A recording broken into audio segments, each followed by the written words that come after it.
Programang ito ay rated SPG. Striktong patnubay at gabay ng magulang ang kailangan. Maaaring may masiselang tema, lengguwahe, karahasan, sexual, horror o droga na hindi angkop sa mga bata. Hindi nga naabutan dito nila ni Giselle at ni RJ na mailigtas ang kanilang ama dahil nandoon at naunahan na pala sila dito ni Baladja. At pati na rin ang isang pulis ay wala rin nagawa upang mapatakas itong si Lolo Pepe. Dahil na rin sa kagustuhan dito ni Baladja na hindi sila sumabit. At dahil dito ay bigla naman tinawagan ni Baladja itong si Moira.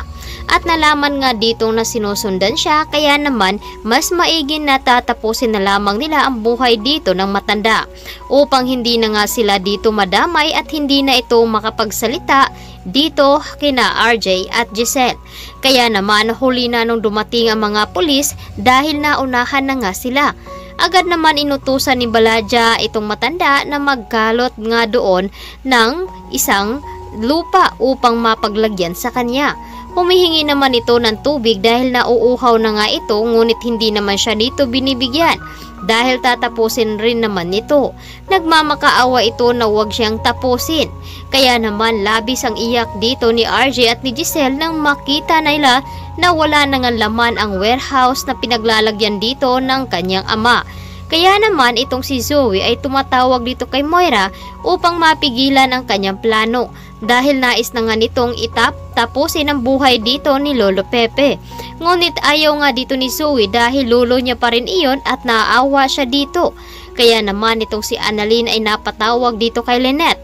Humahanap ito ng ebidensya na pwedeng magamit dito na nakipagsabuatan itong si Zoe sa kanyang ina. At dahil dito, may makakarinig naman sa pag-uusap dito ni Doc Carlos at ni Zoe sa East Ridge.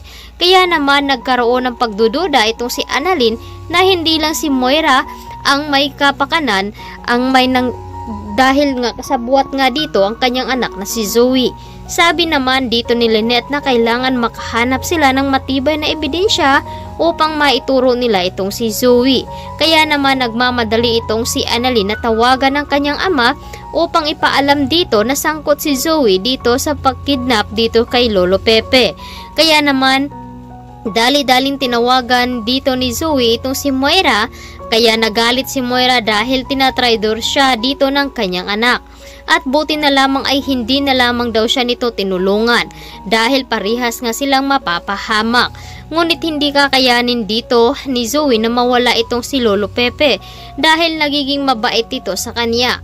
Samantalang dumating na nga ang mga pulis doon sa bodega at agad naman itinuturo dito ni Giselle na nandoon nga dito ilalagay ang kanyang ama. Subalit nakahalata itong si Moira na meron ngang sumusunod sa kanya. Kaya dali-dali itong pumunta doon sa bodega at agad na inutos dito kay Baladja na tapusin na nga ang matanda. Kaya naman itong si Nerissa ay takot na takot dahil ayaw daw niya madawit dito sa sangkot sa pagpapakidnap dito kay Lolo Pepe. Agad naman nakahalata itong si Giselle. Kaya ito ang dapat nating aabangan ngayong hapon dito lamang sa Abot Kamay na Pangarap. Maraming salamat sa inyong pagtutok at